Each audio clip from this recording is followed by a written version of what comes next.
inclining, Lord, to hear you. You are merciful and kind, slow to anger, rich in blessing, and with love to us inclined. The gospel lesson for this Sunday in Lent is from Matthew chapter 4. Jesus was led by the Spirit into the wilderness to be tempted by the devil. He fasted for 40 days and 40 nights, and afterwards he was famished. So the tempter came and said to him, "Well, if you are the Son of God, command these stones to become loaves of bread." But Jesus answered, "It is written, one does not live by bread alone, but by every word that comes from the mouth of God." Then the devil took Jesus to the holy city and placed him on the pinnacle of the temple, saying to him, "Well, if you are the Son of God, throw yourself down, for it is written, he will command his angels concerning you, and on their hands they will bear you up, so that you will not dash your foot against a stone." Jesus said to him, "Well, again, it is written, do not put the Lord your God to the test." Again, the devil took Jesus to a very high mountain and showed him all the kingdoms of the world and their splendor. And the devil said to Jesus, "All these I will give you if you will fall down and worship me." And Jesus said to him, "Away with you, Satan, for it is written, worship the Lord your God and serve only him." And the devil left Jesus, and suddenly angels came and waited on him. The gospel of the Lord. Praise to you, O Christ. Well, please be seated.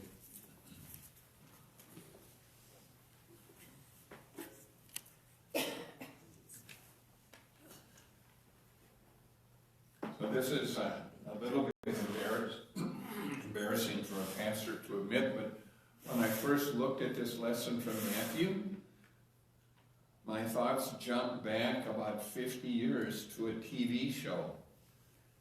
Any of you remember the comedian Flip Wilson? Okay. You remember him dressing up like Geraldine Jones, you know, his boyfriend or her boyfriend killer?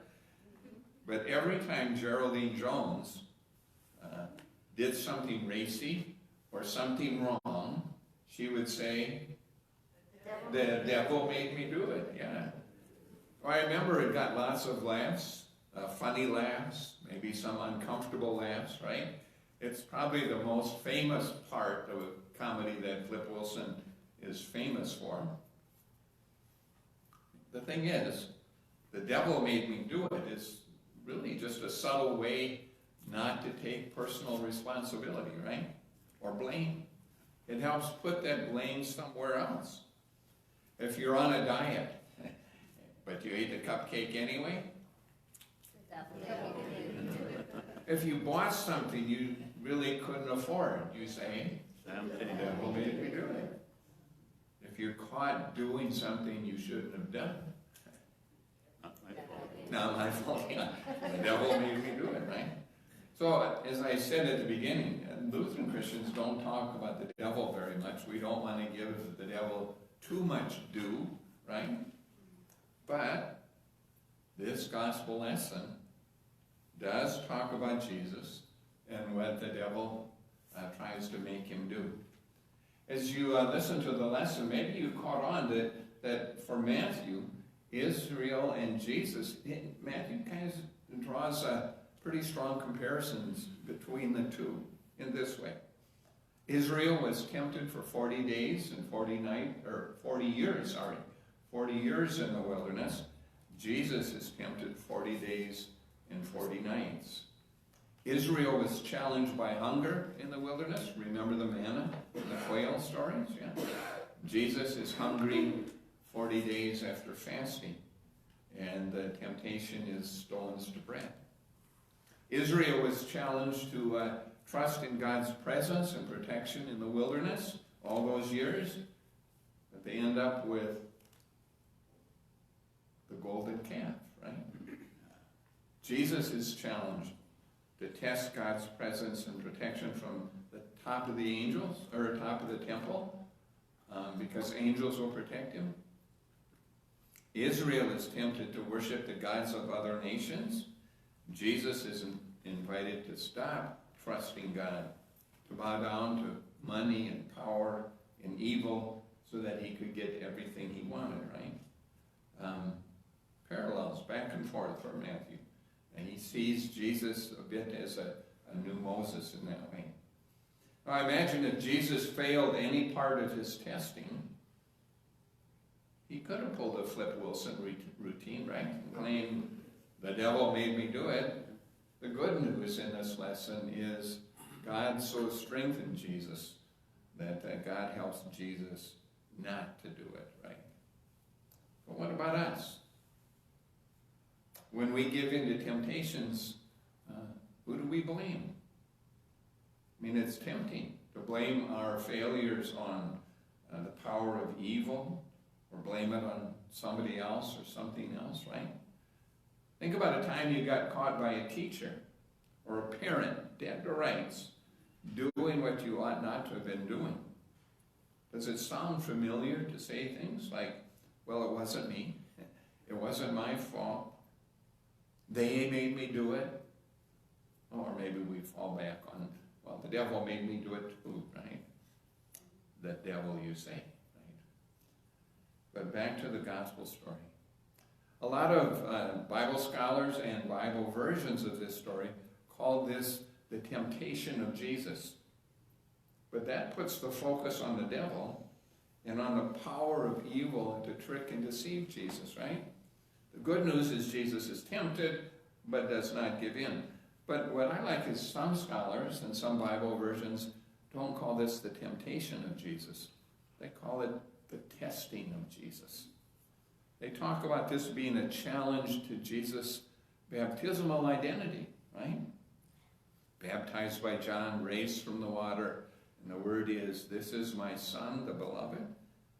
So Jesus is tested to see whether or not he will trust God and God's claim on him through that baptism.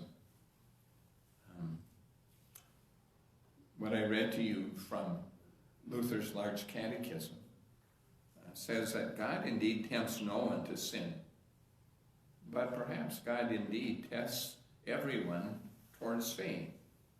That there's a difference between evil's testing, or evil's tempting, and God's testing. Temptation seeks to lead you to do what's wrong, to give in, to be unfaithful. But testing seeks to lead you to do what's right, to become strong, to be faithful. Temptations are most often about what you want or what you fear. Testing is always about who do you trust and whose are you in Christ Jesus. So with this kind of strange story of Satan and Jesus, what is it that we're to learn? After all, the Bible stories are meant to be for us faith lessons. Well, what we learn in the lessons today is that time and again, Israel failed its testing and gave into temptation. They put the blame on the serpent or on the Satan or on the devil or on other nations, and sometimes they even put the blame on God. Time and again, Jesus passes his testing, refuses the temptation to deny his identity in God, and he gives credit to the one who calls and claims and keeps promises. Well, those are good lessons to learn. But maybe at its heart, this story is about our own testing by God, by God's call for us to be faithful, for God's desire for us to be faithful in the face of all temptations, right? Those that surround all of us. Temptations to forget who we are and whose we are, to forget our purpose and our mission, to forget who is the source of our hope and the center of our trust. Maybe it works like this. In our lifelong pursuit of security, which we seek to find through wealth and power and possessions, Jesus pulls out that Bible verse from Deuteronomy and says, remember, one does not live by bread alone, but by every word that comes from the mouth of God. Or or in our own frequent desire and wish that God would prove himself, show himself, be kind of a genie that does our bidding and grants all our wishes and wants. Jesus pulls out another Bible verse and says, "It is written, do not put your Lord to the test." Right? Or in our willingness to trust in our financial power, or our military power, or our top rank in the world, or our cries of USA, USA, supposedly as the only nation under God. Jesus pulls out another verse from Deuteronomy and says, worship the Lord your God and serve only him. Only him. So day by day, it seems to me that we are indeed being tested and trained not to give in to temptations like these. We have far more bread than we need, but are tempted not to share it equitably with a hungry world. And I think we do often in our head and in our heart treat God like some kind of heavenly Walmart with stacked shelves of all those goodies. We want them to be delivered to us beside some kind of heavenly Amazon, right? We want what we want when we want it. And we want God to do that, to prove that God cares.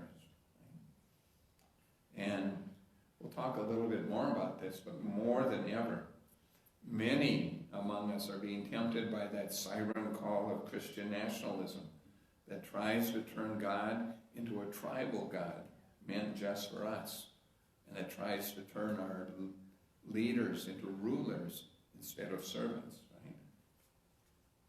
In the process, too many of us are willing to settle for partisanship instead of discipleship. What's our excuse for giving in to all these things? It seems to me that this is indeed our time of testing, our time of challenge by God to choose what is right, what is faithful, what is compassionate, and what is of service to others, right? It's our time to resist greed and power when it oppresses. Our time to resist putting our trust in anything or anyone other than the God who makes and keeps promises. Our time to remember whose we are. To remember our identity as someone baptized into Jesus Christ and made a servant of the living God. You know, Flip Wilson, Geraldine, maybe was right that often the devil makes us do it. But Jesus is far more right in teaching us that God gives us the means not to fall into temptations. God gives us with the power to embrace that life that God calls us to live out. The good news, instead of the devil all around us, we get the angels all around us who come to protect and strengthen us all as baptized children of God in Christ Jesus. That truth, that gift, will help us pass the test, the testing, and hopefully pass by every evil temptation.